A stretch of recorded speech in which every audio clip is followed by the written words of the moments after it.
영적 갈망이 깊어져야 합니다라는 제목으로 오늘 말씀 전합니다. 오늘 시편 70편은 다윗의 시입니다. 다윗이 공경에 처한 상황에서 지은 시입니다. 어떤 문제인지는 알 수 없지만 수치와 무안을 당하고 있고 그의 아픔과 상함을 기뻐하는 사람들이 주위에 있었던 것 같습니다. 다윗은 이렇게 위급하고 긴급한 상황에서 이렇게 기도로 부르짖었습니다. 하나님이여 나를 건지소서, 여호와여 속히 나를 도우소서, 하나님이여 속히 내게 임하소서, 여호와여 지체하지 마소서라고 하나님께 위급한 SOS를 치고 있습니다. 다윗은 이런 위급한 상황이 몇 번 있었습니다. 사울 왕으로부터 쫓김을 당하고 아들 압살롬으로부터 반역을 당하기도 했습니다.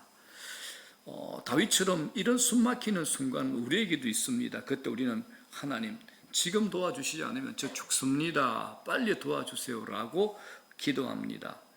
지금 당장 100만 원을 도와주지 않으면 나중에는 1억을 갖다 줘도 소용이 없을 때가 있습니다. 배가 침몰하고 있으면 지금 당장 건져줘야 됩니다. 시간이 지나가지고 최고의 설비를 갖춘 구조선이 그때 와봐야 소용이 없습니다. 문제는 우리의 상황은 너무 긴급한데 하나님은 느긋하실 때가 많다는 겁니다. 하나님은 우리에게 기다려라고 말씀하시며 우리에게 인내를 요구하십니다. 우리나라 사람들, 한국 사람들 특히 기다리는 것 힘들고 어려워합니다. 대한민국이 만들어 놓은 유례없는 놀라운 압축 성장의 바탕에는 빨리빨리라는 한국 특유의 문화가 일조를 했죠. 그래서 우리가 살면서 힘들어하는 것 중에 하나가 기다림입니다. 그런데 하나님은 기다리게 하는 훈련을 우리에게 즐겨시키십니다. 자, 요한복음을 보게 되면 나사로가 죽어간다는 소식을 들으신 예수님이 빨리 움직이지 않습니다. 무슨 이유인지 모르지만 딴청을 피우시죠. 다른 길로 가가지고 시간을 지체까지 하십니다. 그러다가 나사로가 죽어버렸어요. 주님이 도착하실 때는 나사로가 죽은 지 4일이 지났습니다. 장사가 다 치러 모든 상황이 끝났습니다. 자, 이 성경의 얘기가 실감나지 않죠. 자, 우리 교회를 얘기해 볼게요. 어떤 성도가 급한 일이 생겨서 셀 리더에게 전화해서 목사님 빨리 보내셔가지고 저희 집에 와서 기도하게 좀 해주세요 라고 부탁했는데 제가 빨리 가지 않으니까 또 전화하는 겁니다. 그때 제가 어떻게 얘기하는가? 내가 지금 자동차가 조금 소리가 나가지고 자동차 정비하고 있어요. 그랬더니 거기서 뭐라 그럽니까? 목사님 지금 자동차 정비할 때가 아닙니다. 택시라도 타고 오셔야죠. 그랬는데 시간이 한참 지났는데 아직 안 오는 거예요. 또다시 전화했더니 담임 목사님 내가 지금 택시에 내려가지고 택시 기사한테 전도하고 있다고. 이제 이런 일 여러분 당하면 어떨 것 같습니까? 이제 시험에 들죠. 그런데 하나님 우리에게 이렇게 기다리는 훈련시키십니다. 창세기 아브라함 보십시오. 하나님은 아브라함에게 기다리라고 말씀하셨는데 그는 기다리다가 힘들어 그만 실패하고 말았습니다. 기다리지 못하니까 하나님이 약속하신 사라가 아니라 사라의 여종 하갈을 통해서 이스마엘을 낳죠. 4,000년 전에 그 사건이 오늘까지 역사의 고통으로 연결되어 있는 겁니다. 반대로 잘 기다린 인물이 있습니다. 다윗은 왕으로 기름 부음 받았는데 그때부터 고생을 합니다. 그런데 다윗은 참 잘 기다렸습니다. 그동안 사울 왕의 위협이 계속되었죠. 그런데 다윗이 도리어 사울 왕을 해칠 수 있는 손쉬운 기회가 그 앞에 몇 번이나 있었는데 그는 기다렸습니다. 기다림으로 다윗은 하나님께 최고로 쓰임받는 왕이 되었던 겁니다. 여러분, 하나님께서 자신의 백성을 훈련시키고 이끄시는 최고의 방식 중에 하나가 뭐냐? 기다리라는 겁니다. 기다림은 우리 신앙의 과정에서 필수입니다. 자, 그렇다면 하나님이 왜 우리를 기다리게 하실까요? 기다림이 믿음이기 때문입니다. 여러분, 기다림이 없으면 믿음이 생기지 않습니다. 기다리는 과정을 통해서 우리 믿음이 단단해집니다. 이 기다림이 믿음의 질을 높여줍니다. 하나님은 우리에게 기다리게 하심으로 내 인간의 방법과 내 계획을 내려놓게 하십니다. 그래서 우리는 우리 생각을 내려놓고 하나님만 신뢰하게 만드는 겁니다. 이 기다림이 또 인내죠. 기다림을 통해서 내 자아 중심적인 의지를 꺾는 훈련이 되는 겁니다. 기다림의 훈련을 통해서 내 고집을 꺾습니다. 여러분, 기다림이 이렇게 좋은 겁니다. 기다리셔야 됩니다. 기다리셔야 됩니다. 믿음은 기다림입니다. 요즘 아이들 집집마다 한두 명 낳아 기르다 보니까 부모가 아이들의 고집을 꺾지 못합니다. 아이들은 모든 것이 자기가 원하는 대로 움직여야 된다고 생각합니다. 그래서 원하는 대로 들어주지 않으면 난리가 나죠. 이런 아이들이 자라면 대인관계에서 어려움을 겪습니다. 집에서는 모든 것이 자기 중심으로 움직이지만 세상에서는 그렇게 되지 않는 경우가 많기 때문입니다. 제가 고난이 일을 한다고 몇 번 말씀을 드렸습니다. 그런데 고난 중에 있는 사람은 그 말을 받아들이기 힘들어하고 이해가 안 된다는 표정입니다. 여러분, 고난이 우리에게 유익한 이유는 딱 하나입니다. 하나님이 우리의 고집을 다루시는 시간이기 때문에 그렇습니다. 우리 절대 자기 고집 잘 안 꺾잖아요. 내 자존심 잘 안 꺾습니다. 그런데 이걸 고난을 통해서 하나님께서 꺾으시고 다루시는 시간입니다. 고난의 순간에는 내 자신이 원하는 대로의 삶을 주장할 수 없습니다. 고난은 우리 삶의 길을 바꾸어 놓죠. 삶의 방식을 흔들어 놓고 바로잡게 만드는 게 뭐냐? 고난입니다. 결국 고난은 우리의 고집을 꺾어버립니다. 하나님은 고난을 통해서 우리를 하나님의 사람으로 쓰임받을 수 있는 사람으로 깨끗한 그릇으로 만들어 갑니다. 시간이 좀 더 필요한 사람에게는 시련과 고난의 시간이 길어질 수도 있고 그렇지 않는 사람에게는 고난의 시간이 단축될 수도 있습니다. 자, 신앙생활을 오래 해보신 분, 또 고난의 터널을 지내보신 분 어떻습니까? 그렇지 않습니까? 고난이 우리 고집을 꺾습니다. 고난이 일을 합니다. 고난이 내 자존심을 꺾습니다. 하나님이 우리의 제일 마지막을 다루는 게 뭐냐? 내 고집과 내 자존심을 다루십니다. 그래서 여러분, 고집은 죄의 속성 중에 하나입니다. 죄의 속성 중에 하나 고집입니다. 내 자아 중심적으로 살고자 하는 고집이 죄의 속성과 연결되어 있습니다. 그러므로 고난이 크다는 것은 삶에서 내 자아가 강해가지고 내 자신이 주장한 것이 크다는 것을 뜻합니다. 그래서 하나님께서 내 인생의 길을 바꾸시려는 의도가 고난을 통해서 강하게 나타나는 겁니다. 삶에 대한 고집이 너무 강하니까 하나님께서 강수를 두신 거죠. 모든 것이 내 자신이 원하는 대로 되어야 된다는 생각, 내 집착이 깨어지는 큰 고통, 이게 하나님께서 다루시는 방식입니다. 이때는 내가 내 자신의 삶을 내 스스로 통제할 수 없다는 것을 깨닫게 되는 게 매우 중요합니다. 하나님을 기다리는 것 외에는 아무 대책이 없는 순간이 올 때 우리는 비로소 신앙인으로 거듭나게 됩니다. 사랑하는 여러분, 신앙은 기다림을 통해서 여물어집니다. 기다림을 통해서 단단해집니다. 기다림을 통해서 깊어집니다. 그래서 성경은 얘기합니다. 인생에는 때가 있다라고 얘기합니다. 때의 주관자가 누굽니까? 하나님이십니다. 인류 역사상 최고의 지혜자요, 인생의 최고를 경험해본 솔로몬이 자신의 인생을 결산한 책이 있죠. 솔로몬이 3권을 기록했잖아요. 잠언, 전도서, 아가서. 지혜가 뛰어날 때는 잠언, 사랑에 빠졌을 때 아가, 자기 삶을 결산할 때 전도서입니다. 전도서 3장에 뭐라 그럽니까? 범사에 기한이 있고 천하 만사가 다 때가 있다라고 얘기합니다. 그러면서 쭉 때를 얘기하죠. 2절 뭐라 그럽니까? 날 때가 있고 죽을 때가 있고 심을 때가 있고 심은 것을 뽑을 때가 있고 뭐 찾을 때가 있고 읽을 때가 있고 지킬 때가 있고 버릴 때가 있고 이 때의 결론을 쭉 얘기하는데 이제 11절에 때의 결론을 이렇게 얘기합니다. 다 같이 시작. 하나님께서 모든 것을 지으시되 때를 따라 아름답게 하셨고 또 사람들에게는 영혼을 사모하는 마음을 주셨느니라. 그러나 하나님이 하시는 일의 시종을 사람으로 청량할 수 없게 하셨도다. 하나님은 창조주이시면서 때의 주관자이십니다.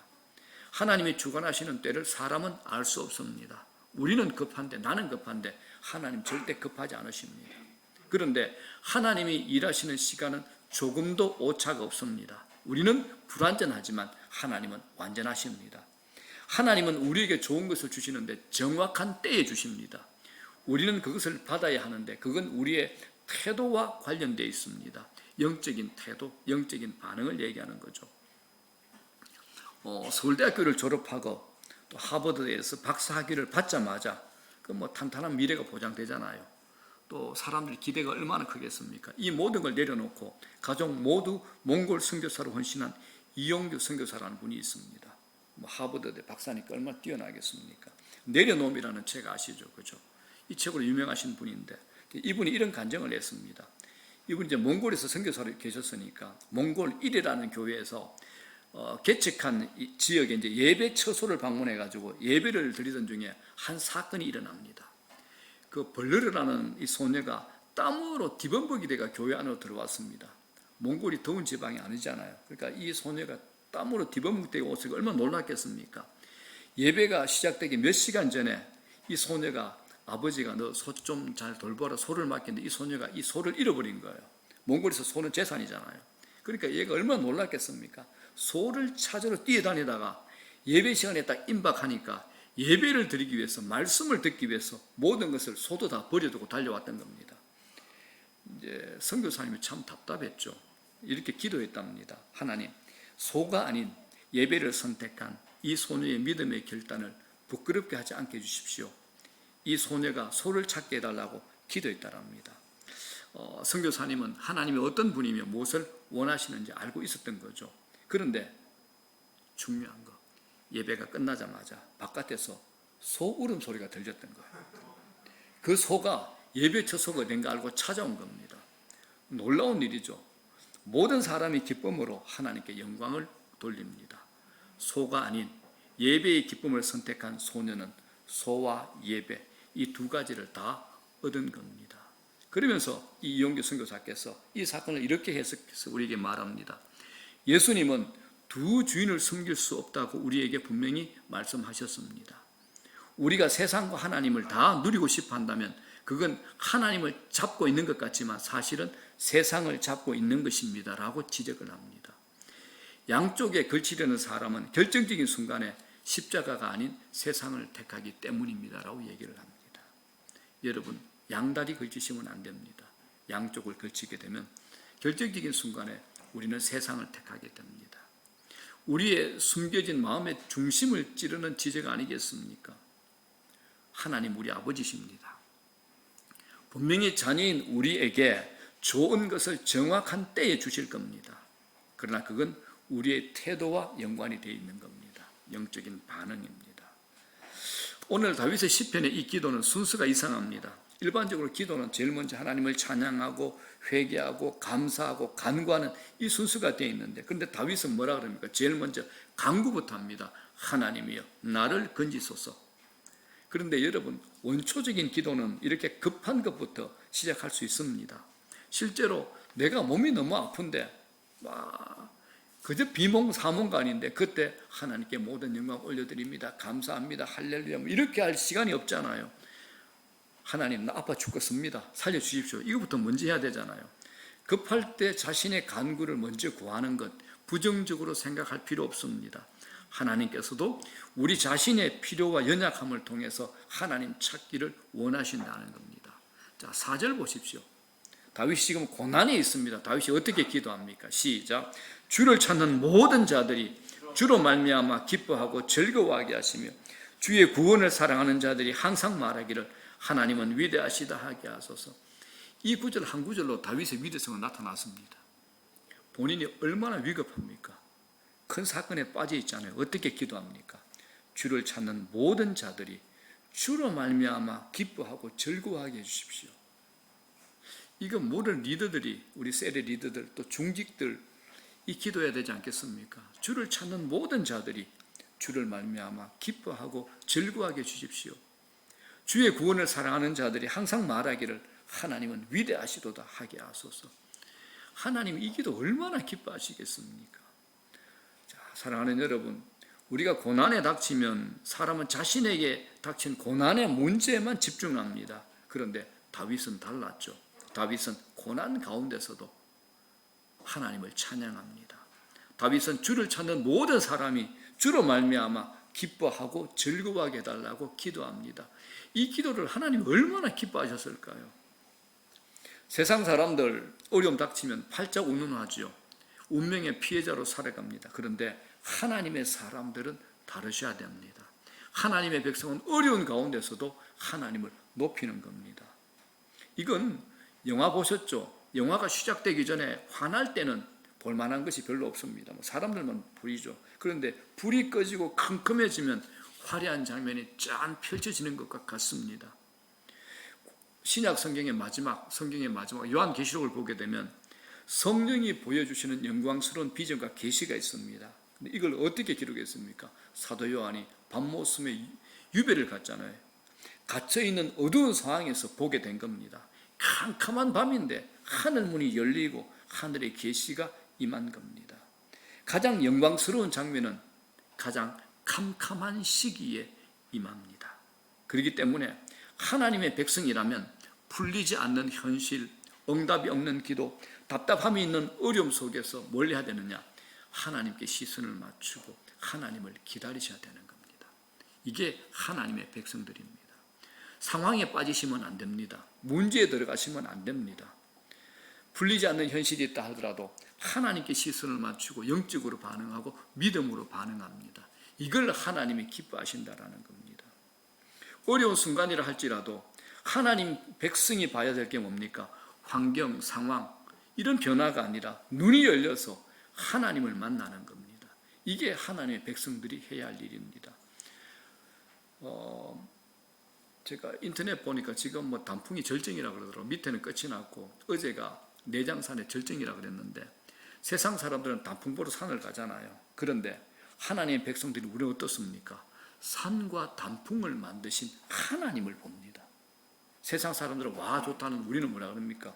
주 하나님 지으신 모든 세계 내 마음속에 그리워 볼 때 참 아름다워라 주님의 세계는. 세상 사람들은 와하며 자연에 파묻혀 즐거워하지만 우리는 그 즐거움 속에서 자연을 창조하시고 때를 맞추어서 자연을 멋지게 변화시키는 하나님을 찬양하고 영광을 올리는 겁니다. 이게 하나님의 백성들입니다. 우리는 풍랑을 일 때 파도를 보지 않습니다. 파도를 일으키신 하나님께 시선을 맞추는 겁니다. 문제를 보는 게 아니라 문제 너머에 계시는 하나님을 보는 겁니다. 이게 하나님의 백성입니다. 이게 오늘 시편 70편을 통해서 다윗이 우리에게 말하고 싶은 겁니다. 다윗이 그렇게 살고 있는 거죠. 자, 5절 보십시오. 다윗이 뭐라 그럽니까? 하나님이여 속히 내게 임하소서 여호와여 지체하지 마소서라고 말합니다. 속히가 뭡니까? 아주 긴박한 상황에 빠져서 고통 중에 부르짖는 사람이 사용하는 단어입니다. 속히. 하나님 지금 나 급합니다. 지금 힘듭니다. 지금 도와주셔야 됩니다. 아닙니까? 여러분, 우리는 지금 하나님께 부르짖을 수밖에 없는 상황 가운데 살아가고 있습니다. 한치 앞도 알 수 없는 어려운 시대를 살고 있습니다. 요 근래 보십시오. 세월호, 코로나 팬데믹, 원래도 태풍 흰남노, 이태원 사건. 이걸 쭉 돌아보니까 내일을 보장해 주는 것이 하나도 없는 것 같습니다. 잘 나가는 인생이 하루아침에 무너지는 거 다 보잖아요. 이럴 때 성경은 우리에게 부르짖으라고 가르칩니다. 부르짖는다는 것은 위급한 상황에서 일어난 일이지만 이 시대를 살아가는 우리들은 실제로 부르짖는 자의 모습으로 살아가셔야 됩니다. 오늘 시편 안에 나는 연약합니다. 나는 힘듭니다. 어렵습니다. 나를 도와주셔야 됩니다. 내게 임하셔야 됩니다. 라고 부르짖는 것처럼 우리도 부르짖는 자의 모습으로 살아가셔야 된다는 겁니다. 그런데 우리는 삶에 부르짖는 일이 없기를 바랍니다. 부르짖을 것이 전혀 없는 상태를 꿈꾸죠. 여러분, 우리는 부르짖는 자가 되어야 됩니다. 기도하는 자가 되셔야 됩니다. 이분 누군가 아시나요? 아시죠? 그죠? 모르시나요? 김진홍 목사님이죠. 그죠? 유명하신 분이잖아요. 그죠? 1974년입니다. 아주 오래전에 1월 달에 민주화 운동을 하다가 중앙정보부에 잡혀가신 분입니다. 민주화 운동하다가. 네, 정봉도 이제 학부 때는 철학을 전공하신 분인데 15년 언도를 받았어요. 이제 복역했습니다. 여러분 아시다시피 그 당시에 중앙정부에 끌려가면 미래가 없었잖아요. 15년형을 받았어요. 그 다음에 1975년 1월에 자신이 개척하고 목회하고 있는 그 당시 청계천은 완전히 거지들이 살았던 동네입니다. 청계천에 자기가 활빈교회를 만들었는데 그 교회 성도들 5명이 특별 면회를 온 거예요. 당시 이제 이분이 전도사였습니다. 젊은 전도사. 면회온 이제 교인들이 하는 말이, 전도사님, 저희 교회가 내일부터 전 교인이 40일간 밤에 철학기도 하기로 했습니다. 40일 작전기도가 끝날 때 전도사님이 석방될 줄로 믿습니다. 이랬어요. 야, 이게 말이 안 되잖아. 그래서 그러면서 한다는 말이, 전도사님 사도행전을 아시죠? 예루살렘 교회가 합심하여 기도했더니 베드로가 석방되지 않았습니까? 지금도 기도하면 전도사님이 석방될 줄로 믿습니다. 이랬던 거예요. 그랬더니 이분이 또 유머가 있어요. 이제 감옥 수입을 있으면서, 여보세요 성도님들, 가난한 사람이 먹는 게 힘이고 자는 게 힘인데 왜 그렇게 하려고 하시오? 베드로는 뱃이야, 나는 김씨야, 다르지 않소. 또 이렇게 대답을 했다, 유머 있게. 그랬더니 이제 교인들이 또 더 재밌어요. 전도사님, 교도소에 계시더니 믿음이 식으셨나 봐요. 저는 설교할 때는 안 그러시더니 왜 이렇게 되었소? 라고 핀잔을 주더랍니다. 그리고 이제 잊어버렸는데 교인들이 정말 철야 기도를 했습니다. 교인들 대부분이 길에서 휴지를 줍는 능마예요. 또 노점상 하는 분이 대부분이죠. 힘들 분인데 구역별로 3일씩 금식하고 철야 기도를 했답니다. 교회가 얼마나 간절히 부르짖었겠습니까? 40일 기도가 끝나는 날이 75년 2월 15일입니다. 교도관이 딱 오더니 73번 짐 싸서 나와 그러더랍니다. 이 수감번호 73번이 김진홍 전도사님입니다. 이분이 그때 생각하기를, 정치범은 교도소를 자주 옮겨 다니는데 또 다른 데 옮겨가는가 생각하면서, 그때가 추우니까 이제 나 따뜻한 제주도나 진주 교도소 좀 보내주시오 이랬답니다. 그때 교도관이 하는 말이, 교도소 나간 뒤에 당신 알아서 하시오. 제주도 가든지 하와이 가든지 알아서 하세요 하더랍니다. 석방이 된 거죠.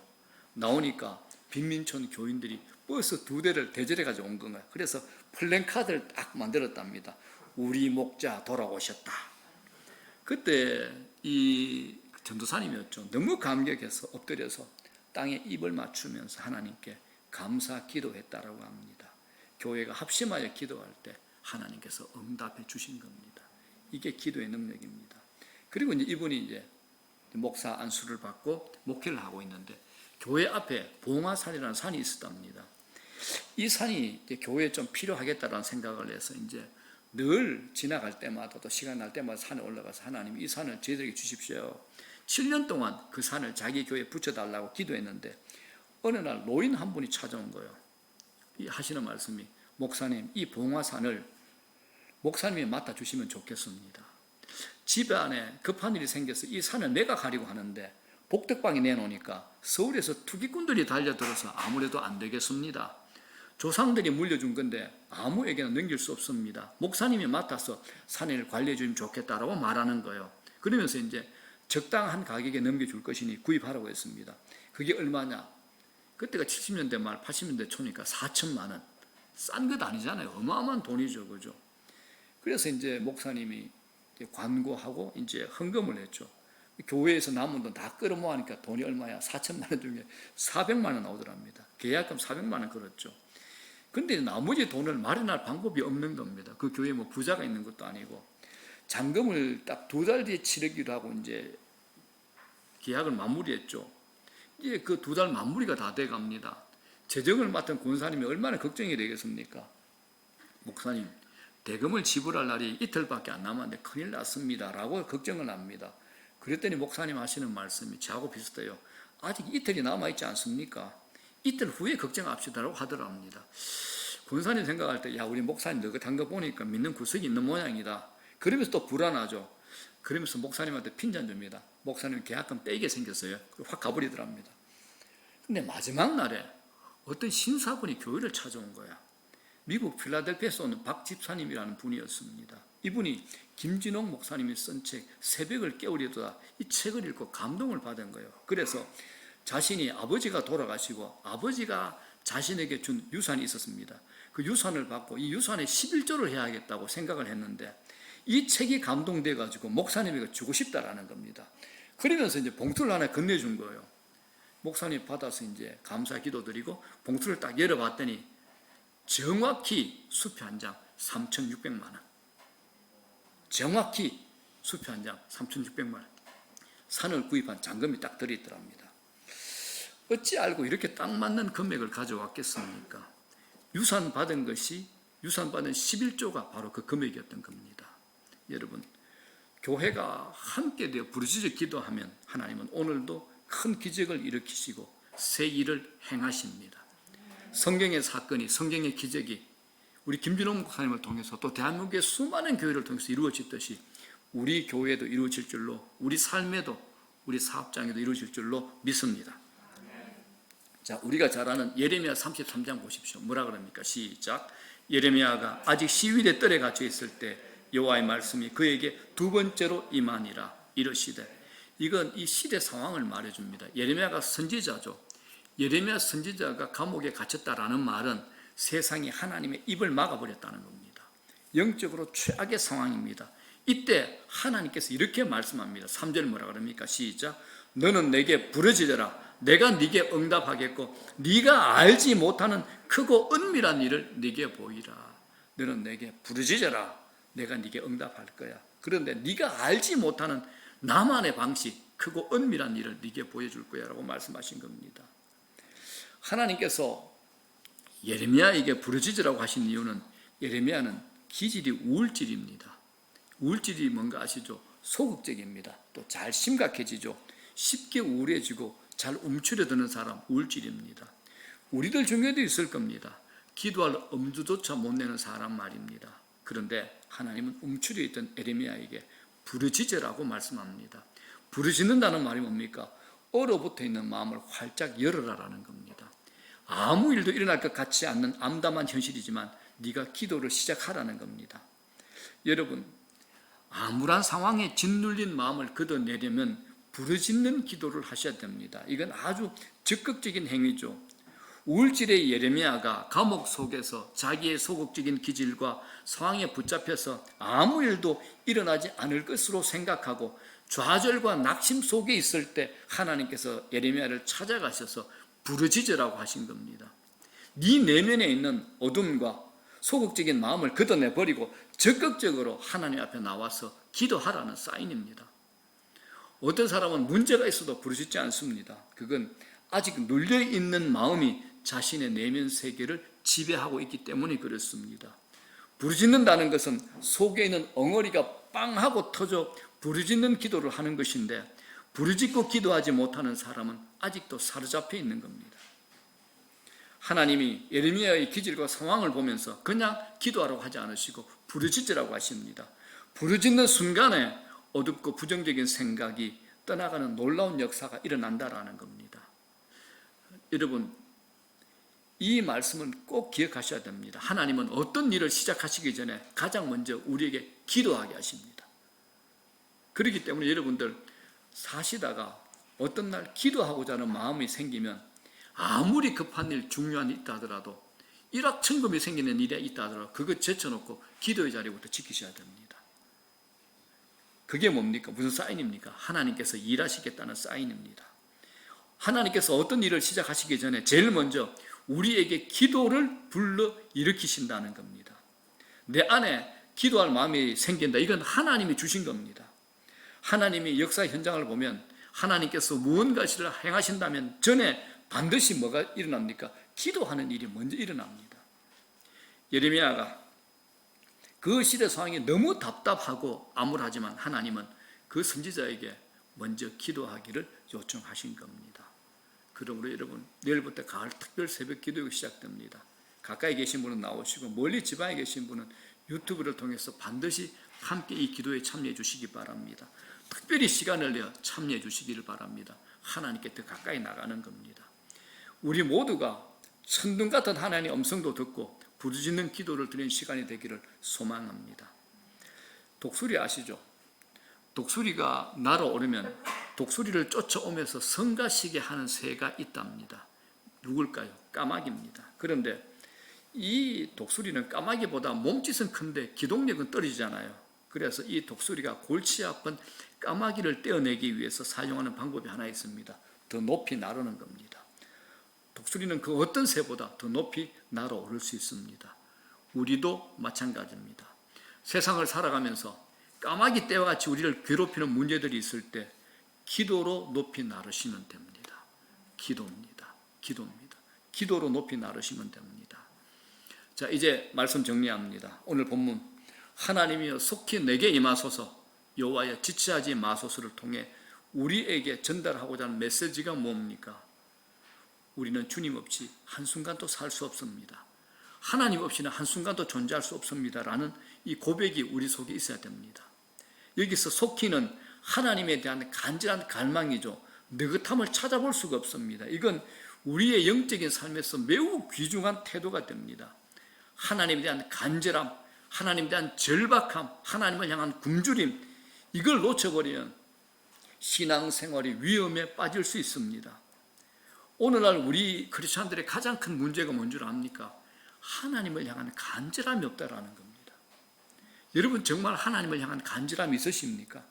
정말 간절함이 있습니까? 돈에 대한 간절함이 있잖아요. 그런데 하나님에 대한 간절함이 있습니까? 하나님을 섬기는데요, 주일날 예배는 와요. 그런데 하나님을 갈망하지 않는 겁니다. 하나님 우선순위에 밀려나 있습니다. 오늘날 세상의 마음 속에, 세상의 문화 속에 우리 마음을 충돌질하는 게 참 많습니다. 보암직하고 먹음직하고 탐스럽기도 한 것들이 이 세상 문화 속에 가득합니다. 그러다 보니 신앙의 기본을 유지하는 것조차 참 어려운 것 같습니다. 그래서 여러분들 좋아하는 것 있죠. 뭐 운동도 되고 뭐 여러 가지 취미생활도 있을 텐데 여러분들이 좋아하는 것이 있어도 적당히 좋아하면서 긴장감을 놓치지 말아야 됩니다. 적당히 좋아하셔야 됩니다. 이 도시의 삶에서 스스로 광야를 만드셔야 됩니다. 스스로 고립된 광야를 만드셔서 내 영혼을 지키고자 하는 외로운 싸움을 하셔야 됩니다. 그렇지 않으면 이 세상 문화의 종로로 될 가능성이 큽니다. 각자 자신의 광야, 자신의 골방들을 만들고 지키셔야 됩니다. 우리의 영적 세계가 허물어지는 것 하루아침 일어나지 않습니다. 내 자신도 알지 못하는 사이에 서서히 일어납니다. 영적 세계가 허물어지죠. 하나님을 갈망하는 마음을 가로막고 있는 것이 있다면 그거 드러내셔야 됩니다. 다 드러내셔야 됩니다.